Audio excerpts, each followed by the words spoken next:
Қайырлы күн достар, тәніне саулық іздеген жандар, мен жалпы тәжірибелік дәрігер Фариза Жанғалиқызы. Бүгін сіздерге адамда болатын іштің керілуі және іште газ жиналу белгілері туралы айтатын боламын. Видеоны соңына дейін көріңіздер. Ал видеоны бастамас бұрын менің арнама тіркеліп, лайк қойып, комментарий жазып отырыңыздар. Кеттік. Бірінші, іштің керілуі мен іштегі газ жиналу екеуінің қандай айырмашылығы бар? Іштің керілу кезінде іштің кішкене ісінуі болады, және жел шығарғанда ешқандай да жеңілдік болмайды. Ал іштегі газ түзілу кезінде ол іштің ісіну болмайды. Жел жібергенде адамда жеңілдеу сезімдері болады. Және екеуінде ағзаға зияны ол ағзадағы жамбас аймағындағы органдардың басылуына, қысылуына және сол аймақтағы қан тамырлардың басылуына байланысты кіші жамбас аймағындағы көптеген аурулардың себебі болуы мүмкін.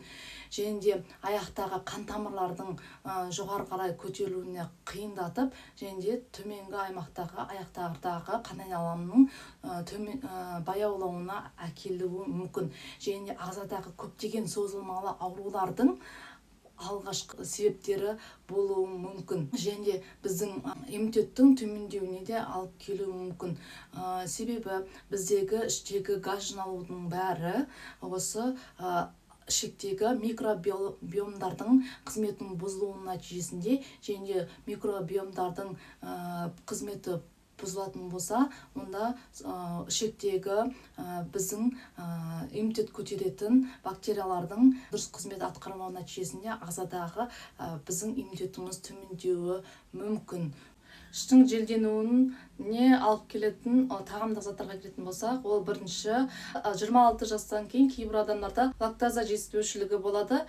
Яғни лактозаның ыдырататын лактаза ферментінің жетіспеушілігі. Яғни лактоза ол құрамында болады. Сол себепті бізге кейбір адамдарда осы лактаза ферментінің жетіспеушілігі нәтижесінде лактаза ыдырамайды. Сол нәтижесінде ішекте газдың жиналуы пайда болады. Сол себепті егерде сіз сүтті тағамдарды қолданған екен, ішіңіз гүрілдеп, ішіңіз жайсыз болатын болса, онда сүтті тағамдарды қолдануды азайтқаныңыз дұрыс.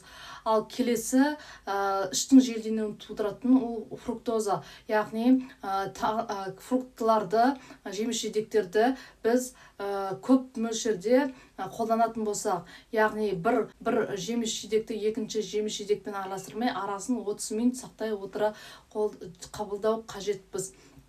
Келесі, құрамында жай көмірсулары бар тағамдық заттарды қолдану. Яғни печенье, торт секілді тағамдық заттарды қабылдайтын болсаңыз, ол ішекте қабыну процесін тудырады. Соның нәтижесінде дисбиоз бұзылады. Соның нәтижесінде ағзада тамақ дұрыс қорытылмай, іштің желденуі болуы мүмкін.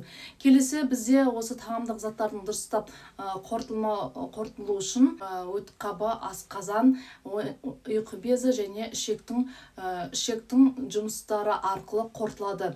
Өт қабы бізде өтті бөлу арқылы майларды ыдыратады және де ішектің ішкі қуысын санациялайды. Яғни былай айтқанда майлап тұрады. Соның нәтижесінде біздегі тағамдық заттардың дұрыс қорытылуына және де сыртқа қарай өзінің ағынымен сыртқа шығаруға атсалысады. Соның нәтижесінде егерде сіздің өтіңіздің аққыштығы баяу болатын болса, өтіңіз қою болатын болса, онда тағамдық заттар дұрыстап ыдырамайды және де сыртқа дұрыстап шықпайды өз уақытында. Біздің тағамның қорытылуы үшін асқазанның рөлі зор. Ол қалай? Егерде асқазанның ортасы қышқыл ғой, егерде қышқылдық төмендейтін болса, онда тағамдық заттарымыз дұрыс ыдырамайды. Тағамдық затымыз асқазанда дұрыс ыдырамаған екен, ол ішекке барады. Асқазанда дұрыс ыдырамаған екен, келесі ішектерде ол ашиды және шіриді. Соның нәтижесінде ағзада іште желдену пайда болады. Келесі, біздің ұйқы безіне келетін болсақ, ұйқы безі бізде асқазандарды ыдырататын ферменттерді бөледі. Яғни ұйқы безінің жұмысы баяу болатын болса, фермент жеткілікті мөлшерде шықпайды. Соның нәтижесінде тағамдық заттарымыз толық ыдырамайды. Соның нәтижесінде қайтадан ашиды және шіритін, яғни соның нәтижесінде газ түзіледі. Келесі, біздегі осы ішектің өзінің микрофлорасы арқылы яғни пайдалы бактериялардың жұмысы арқылы біздегі келесі тағамдық заттардың сіңіру процесі жүреді және витаминдердің сіңірілуі жүріп отырады. Біреуінің жұмысы бұзылатын болса, онда біздегі тағамдық заттардың дұрыстап қорытылмай ағзаға сіңбей қалады. Сол себепті біз емді қолданғанда комплексно, яғни барлық этаптардан дұрыс өтуін және барлық осы тағамдық заттардың осы этаптардан дұрыс өтуін және сол органдардың дұрыс жұмыс жасауына аса қатты мән беру керекпіз. Яғни біз іштің желденуіне крион және эспумизан қабылдай салмай, біздегі осы органдарда дұрыс жұмыс жасап жатыр ма, соған қатты мән беру керекпіз. Енді осы ішті желдендірмеуді қалай болдырмаймыз? Яғни біз оны тек дәрілік заттарды ғана қабылдап қана қоймай, оның басында қалай, неден пайда болады, соған қатты мән беру керекпіз. Бірінші, біз тағамдық заттарды қабылдағанда 20-30 рет шайнау керекпіз. Себебі біздің ауыз қуысымызда тағамдық заттардың ыдырау процесі бастайды. Яғни қазақтарда жақсы мақал бар: апыл-опыл ішкен ас, асқазанға түскен тас дейді. Яғни тағамдық заттарымыз толық күрделі ыдырау процесінен өту керек. Яғни 20-30 рет шайнау керекпіз. Келесі, жай көмір сулары, яғни тортты, печенье секілді тағамдық заттарда ішектің қабыну процесін тудыратын осы печеньелерді аз қабылдау керекпіз. Барынша қабылдамауға тырысу керекпіз. Күніне 2-3 рет арасында перекус жасамай тағамдық заттарды қабылдау керекпіз. Тағамдық заттардың құрамына біз майларды және кішкене ашылы тағамдарды қолданған дұрыс. Себебі біздегі өттің дұрыс шығуына үлесі өте зор. Және жылытылған су қабылдап жүргеніміз дұрыс күндіз бойы. Себебі ол өттің қабындағы өтті шығу үшін сфинктерлерді босатады. Ішектің микрофлорасын қайтадан қалпына келтіретін пробиотиктерді қабылдау керекпіз. Түнгі уақытта тағамдық заттарды қабылдамау керекпіз. Себебі біздің кешкі 7-ден кейін ұйқы безіміз дұрыс жұмыс жасамайды. Соның нәтижесінде тағамдық заттарымыз ыдырамай шіриді және соның нәтижесінде газ түзіледі. Тамақты қабылдап жатқанда су қабылдамау керекпіз. Себебі ол біздің ұйқы безімізден бөлінген ферменттердің тағамдық заттарды дұрыс ыдыратуына кедергі жасайды. Суды қабылдауға болады ауыз қуысында қаттылау тағамдық заттарды жібіту үшін.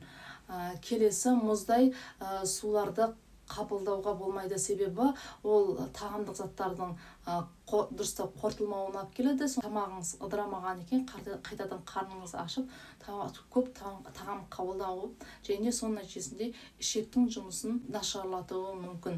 Егер де сізде іш қату болатын болса, онда сіз осы іш қатуды емдеу керексіз. Егер де ішіңіз қата беретін болса, онда ішіңіздегі шіру процесі, газ түзілу процесі тоқтамайды. Комплексіне түрде барлық өттің дұрыс жұмыс жасауына, ұйқы безіне, ішектердің дұрыс жұмыс жасауына осы бір тұнба айтатын боламын. Сол тұнбаны қолдансаңыз, асқазан ішек жолының жұмысы жақсарады. Вероника лекарственная 20 грамм, ромашка аптечная 20 грамм, мята перечная 15 грамм, календула 10 грамм, корень одуванчика 10 грамм.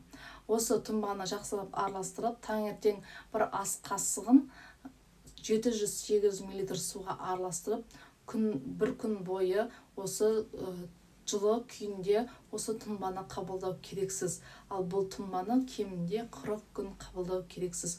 Асқазан ішек жұмыстарыңыз жақсару үшін. Осымен видеомыз соңына жетті. Егер де видео сізге ұнаған болса, подписаться батырмасын басыңыз, лайк қойыңыз және өзің денсаулығының жағдайын жақсарту үшін басқа да достарыңызға осы видеомен бөлісіңіз. Мен сіздермен қоштаспаймын. Келесі видеода кездескенше амандықта жүздесейік.